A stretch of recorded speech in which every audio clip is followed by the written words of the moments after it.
رمضان المبارک کے آخری عشرے کی طاق راتوں میں سے ایک رات ہے شب قدر، اور اس رات کو 1000 مہینوں سے افضل قرار دیا گیا ہے۔ یہ وہ رات ہے جسے خود قرآن نے لیلۃ القدر کہا ہے۔ اب اس رات کی فضیلت کیا ہے؟ شب قدر کیا 27 رمضان المبارک کو ہی ہوتی ہے، اور یہ رات ہمیں کیوں عطا کی گئی، اس حوالے سے ہم بات کریں گے۔ ہمارے ساتھ موجود ہیں مذہبی اسکالر راجہ ضیاء صاحب۔ السلام علیکم۔ وعلیکم السلام ورحمۃ اللہ۔ راجہ صاحب، یہ جو بات ہے کہ طاق راتوں میں اس کو تلاش کرنا چاہیے لیلۃ القدر کو، لیکن پھر اس کے بعد بھی یہ رائج ہو گئی یہ بات کہ 27ویں شب قدر ہوتی ہے، اور یہ اس طرح کی جو بات ہے یہ کیسے آئی؟ کیا 27ویں کے بارے میں ہمیں کچھ زیادہ روایات ملتی ہیں، یا پھر ایکول ہی ٹریٹمنٹ ہے اور تمام طاق راتوں کا؟ اور پھر خاص طور پر جو 29ویں شب ہوتی ہے وہ تو بالکل ہی مجھے لگتا ہے اگنور ہو جاتی ہے، کیونکہ وہ چاند رات ہوتی ہے، کبھی وہ چیزیں آ جاتی ہیں، وہ تو ساری اس کا تو لیلۃ القدر والا جو ہے وہ ہم شاید سوچ بھی نہیں رہے ہوتے کہ یہ بھی ان میں سے ایک ہے۔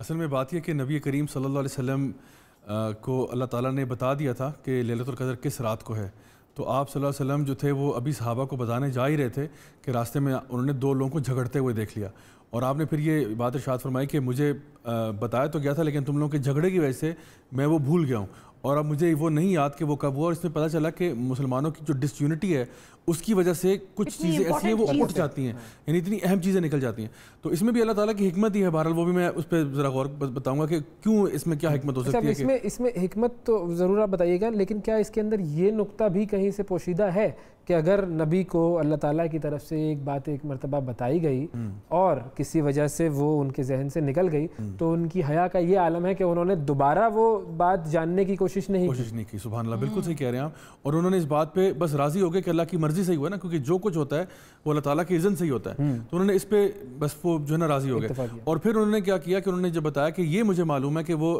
رمضان کی آخری 10 راتوں میں ہے، اور بعض احادیث میں پھر انہوں نے ذکر کیا کہ وہ رمضان کی جو طاق راتیں ہیں اس میں ان کو تلاش کرنا، تو اس لیے ہمارے ہاں مطلب 21ویں کی رات یا 23ویں یا 25ویں یا 27ویں 29ویں یہ ساری راتیں بہت امپورٹنٹ ہیں۔ بعض صحابہ کی یہ رائے موجود ہے کہ انہوں نے کہا کہ جی ہمیں لگا کہ 27ویں کو ہوا۔ اچھا، اب اس میں بھی علماء کے درمیان اختلاف ہے کہ کیا وہ ہر سال ایک ہی رات کو ہوتا ہے یا ہر سال بدلتا ہے، تو بعض علماء کے نزدیک یہ بات ہے کہ وہ ہر سال بدلتی ہے، مطلب کبھی 23ویں کو ہو رہی ہے، کبھی 27ویں کو ہو رہی ہے۔ پھر کچھ احادیث میں نشانیاں بتائی گئیں کہ 27ویں کی رات کو پہچانیں گے کیسے، لیکن اس میں بھی انٹرسٹنگ بات یہ کہ آپ رات کو نہیں پہچانیں گے، آپ اگلے دن صبح کو پہچانیں گے۔ اچھا، تو وہ آپ اس طرح پہچانیں گے کہ جو صبح ہوگی اگلے دن کی، اس کے بارے میں آتا ہے کہ سورج کی جو چمک ہے وہ اتنی زیادہ نہیں ہوگی جس طرح عام حالات میں ہوتی ہے، اور پھر یہ کہ اس میں ایک پلیزنٹ ہوگا، بہت زیادہ ٹھنڈ بھی نہیں ہوگی، گرمی بھی اتنی نہیں ہوگی، ایک بڑا اچھا سا موسم ہوگا، ٹھنڈی ہوا ہوگی، مطلب اس قسم کا ایک، یہ تمام باتیں جو ہیں وہ صحیح احادیث میں بیان کی گئی ہیں کہ اگلے صبح جو ہے وہ کیسی ہوگی۔ بلکہ میں اس میں کیفیت سے بھی تو آپ اندازہ لگا سکتے ہیں یا نہیں؟ جو عبادت گزار ہے شخص اس وقت، اس کی کیفیت سے بھی کوئی اندازہ ہو جائے گا، مطلب وہ خود کہہ سکے گا کہ مجھے ایسا لگتا ہے کہ آج کی رات تھی، یا آپ غالب گمان تو کر سکتے ہیں لیکن شورٹی سے آپ نہیں کہہ سکتے۔ ہو سکتا ہے آپ کو گمان ہوا ہو، آپ کو فیلنگ بھی آئی ہو، آپ دعا بھی کریں کہ یا اللہ میرے لیے پھر یہی بنا دے، کیونکہ اس دن آپ نے دل سے عبادت بھی کی ہو، آپ گڑ گڑا کے روئے بھی ہوں، تو آپ کو فیلنگ ایسی آئی ہو، لیکن ہو سکتا ہے کہ وہ اللہ بہتر جانتا ہے۔ تو اس لیے وہ صبح کے ٹائم لوگوں نے، میں نے دیکھا پچھلے سالوں میں کچھ لوگوں نے نا صبح اٹھ کے جہاں پہ ذرا سورج کلیئر تھا وہاں پہ انہوں نے پکچر کھینچ کے نیٹ پہ ڈالی بھی باقاعدہ، کہ ہمیں لگا کہ اس رات کو یہ 27ویں کی رات بنتی ہے بیسڈ اپون دی ایویڈنس۔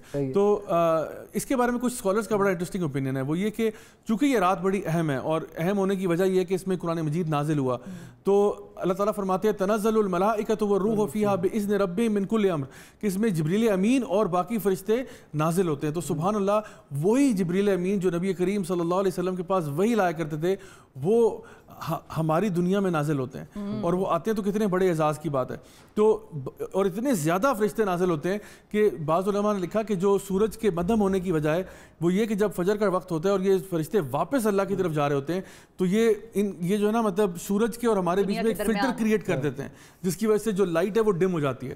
سو واللہ عالم، اللہ بہتر جانتا ہے کہ بات باقی ہے نہیں، بعض کی یہ رائے میں نے آپ کے سامنے ذکر کی ہے، لیکن بہرحال اس کے بارے میں بھی علماء میں اختلاف پایا جاتا ہے کہ جو رمضان کا مہینہ ہے یہ مہینہ بذات خود بڑا خاص تھا اور اس میں قرآن نازل ہوا، یا رمضان کا مہینہ عام مہینہ تھا، قرآن نازل ہوا تو خاص ہو گیا؟ بالکل، کیونکہ قرآن مجید اس مہینے میں نازل ہوا، بلکہ انا انزلناہ فی لیلۃ القدر، لیلۃ القدر کی رات میں اللہ تعالیٰ فرماتے ہیں ہم نے قرآن کو نازل کیا، تو اس لیے لیلۃ القدر بڑی خاص ہو گئی اور اس کی وجہ سے پورا رمضان کا مہینہ بڑا خاص ہو گیا۔ تو ہمارے لیے تو بہت ہی برکت کی بات ہے، سعادت کی بات ہے کہ ہمیں یہ مہینہ نصیب ہوا، عبادت کا وقت ملا، الحمدللہ۔ بالکل۔ اچھا، اب اس رات کی فضیلت اس طرح سے کیا ہے کہ اس کی وجہ کیا تھی اس رات کو بنانے کی اللہ تعالیٰ کی طرف سے؟ دیکھیے قرآن مجید جس رات میں نازل ہوا نا سما دنیا پہ، کیونکہ آپ کو پتہ ہے کہ قرآن مجید ویسے تو درجہ بدرجہ نازل ہوا، نبی کریم صلی اللہ علیہ وسلم کو وحی آیا کرتی تھی، کبھی گھر میں آ رہی ہے، کبھی میدان جنگ میں آ رہی ہے، کبھی کسی موقع پر بھی آ رہی ہے. تو قرآن مجید جو ہے وہ کلی طور پر نازل ہو گیا سما دنیا کے اوپر. جو فرشتے ہیں وحی کے فرشتے، ان کے پاس یہ سمجھے کہ ڈاؤن لوڈ ہو گیا، سما دنیا تک پہنچ گیا. اب یہاں سے اللہ تعالیٰ نے انسٹرکشن دی کہ اب جو ہے نا یہ وقتاً فوقتاً نبی کریم صلی اللہ علیہ وسلم کی جو نبوت کے جتنے بھی سال ہیں ان میں یہ آہستہ آہستہ درجہ بدرجہ نازل ہوتا رہے گا. اور اس کے پیچھے بھی بڑی حکمتیں ہیں کہ اگر وہ قرآن ایک ساتھ نازل ہوتا تو شاید وہ امپیکٹ کریٹ نہ ہوتا، اور چونکہ وہ موقع کی مناسبت سے نازل ہوا تو اس کا فرق پڑتا ہے. اور یہ میرا خیال ہے آپ لوگ میڈیا کے لوگ بڑے اچھی طرح سمجھ سکتے ہیں کہ جو چیز ٹرینڈ کر رہی ہوتی ہے نا اس کے اوپر بات کرنے سے بات میں اثر پڑ جاتا ہے. جو چیز ٹرینڈ نہیں کر رہی آپ اس کے بارے میں باتیں شروع کر دیں، لوگ توجہ نہیں دیتے. تو اب دیکھیں میدان مثال کے طور پہ ایک جنگ ہوئی ہے، جنگ بدر ہوئی، مسلمانوں کو کامیابی ہوئی. اب جو آیات آئیں گی ان کا تعلق ہوگا وکٹری سے ہوگا، لیکن وکٹری میں بھی ہمبل رہنا. پھر جنگ احد پہ جو آیتیں اس کے بعد جو نازل ہوئی، مسلمان ڈی مورلائز ہوئے ہیں، ڈی موٹیویٹڈ ہوئے ہیں. اللہ سبحانہ وتعالیٰ اب جو آیتیں آ رہی ہیں وہ اس کانٹیکسٹ سے ریلیٹڈ ہیں. تو اس اعتبار سے کیونکہ ویسے بھی انسان جب اپنی پروگریس کر رہا ہوتا ہے تو ایسا نہیں ہوتا کبھی بھی کہ اس کو ایک ہی رات میں پورا قرآن آپ ہضم کروا دیں. اب شراب کی حرمت کا حکم آیا لیکن کتنا درجہ بدرجہ آیا کہ پہلے ایک سوسائٹی کو چینج کرنا ہے نا، آپ نے پورے معاشرے کو تبدیل کرنا ہے. تو یہ نہیں کہ کل سے ہی آپ مفتی، علامہ، حضرت، مولانا بن جائیں، نہیں، آرام آرام سے کہا گیا اس کو چھوڑو، اس کو چھوڑو، اب اس کو چھوڑو. اور اسی لیے مکن قرآن جو ہے اگر آپ اس کو دیکھیں تو اس میں زیادہ تر جو آیات آپ کو ملیں گی وہ اللہ تعالیٰ کی معرفت سے ریلیٹڈ ہیں، اللہ کون ہے اور قیامت کے مناظر سے ان کا تعلق ہے اور عقیدے سے تعلق زیادہ ہے. مدینہ میں جب آپ آتے ہیں تو وہاں پہ آپ کو احکام ملیں گے، طلاق کے مسائل، نکاح کے مسائل، جو نا وراثت کے مسائل اور دیگر جو سودی کاروبار، مطلب ان ساروں کی ڈیٹیل آپ کو ملے گی مدینہ کے اندر.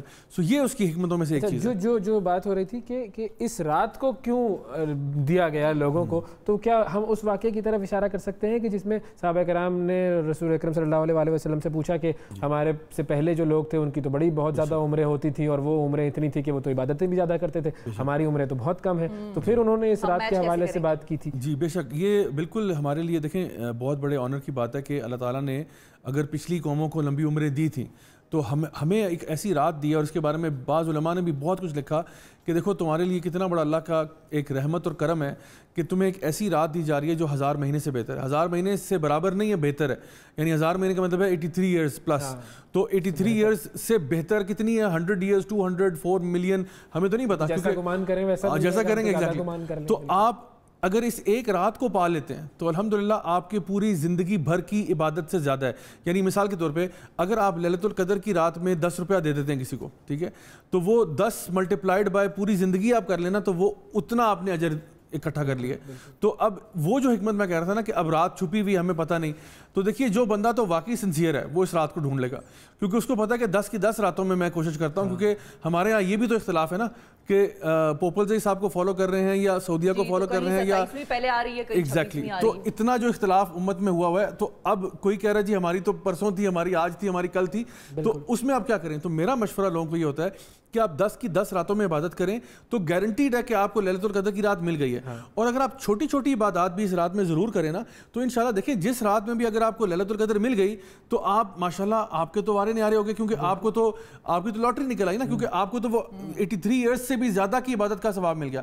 بجائے کہ بندہ یہ سمجھے کہ 27ویں کو عبادت کریں گے، 25ویں کو ہم لوگ شاپنگ مال میں ہوں گے، 26ویں کو ہم لوگ جو ہے نا باہر وہ جو ہے نا اپنا آل یو کین ایٹ وہ جو ہے نا اس پہ کھائیں گے، بوفے کھائیں گے، اور فلاں دن کو فلاں کریں گے. تو اس کو کرنے سے بہتر یہ ہے کہ برائے مہربانی 10 ہی راتیں تھوڑی سی محنت کر لیں، آپ کی زندگی بن جائے گی انشاءاللہ. اچھا، ریکمینڈڈ عبادتیں کوئی آتی ہیں ہمارے سامنے حضور اکرم صلی اللہ علیہ وسلم کی طرف سے، یا پھر یہ معاملہ اوپن ہے کہ آپ تلاوت کرنا چاہیں، نماز نوافل پڑھنا چاہیں، فرائض پورے کرنا چاہیں؟ جی دیکھیے، جو ریکمینڈڈ ایکٹس آف ورشپ ہیں اس میں ایک تو آپ کی نماز تراویح ہے. تو اگر آپ تراویح مسجد میں نہیں بھی پڑھ سکتے تو یہ ایک نفلی عبادت ہے، گھر میں بھی پڑھ سکتے ہیں، گھر میں جماعت بھی کرا سکتے ہیں. حدیث مبارکہ میں آتا ہے کہ جو شخص بھی امام کے ساتھ شروع کرتا ہے اور امام کے ساتھ ختم کرتا ہے اس کو پوری رات کی عبادت کا ثواب مل جاتا ہے. اب سنیے ذرا غور سے، جو بھی امام کے ساتھ تراویح شروع کرے گا، امام کے ساتھ ختم کرے گا. اچھا، یہ نہیں کہ امام صاحب ابھی جاری ہیں آپ بیچ میں سے نکل گئے، ایسے نہیں. امام کے ساتھ شروع کریں، امام کے ساتھ ختم کریں، آپ کو پوری رات کی عبادت کا ثواب مل جائے گا. اب چاہے امام صاحب نے گھنٹے میں تراویح ختم کر دی، آپ کو تو پوری رات کا ثواب مل گیا. اس کے اوپر آپ کیا کر سکتے ہیں؟ آپ تلاوت قرآن کریں، آپ ذکر کریں، آپ اسی رات کو فیصلہ کریں بھئی یہ تھوڑا بہت صدقہ خیرات میں سائڈ پہ کر رہا ہوں، صبح میں دے دوں گا. فیصلہ آپ نے رات میں کیا ہے. رات میں آپ نے فیصلہ کیا صبح کو آپ کسی کو دے دیں گے.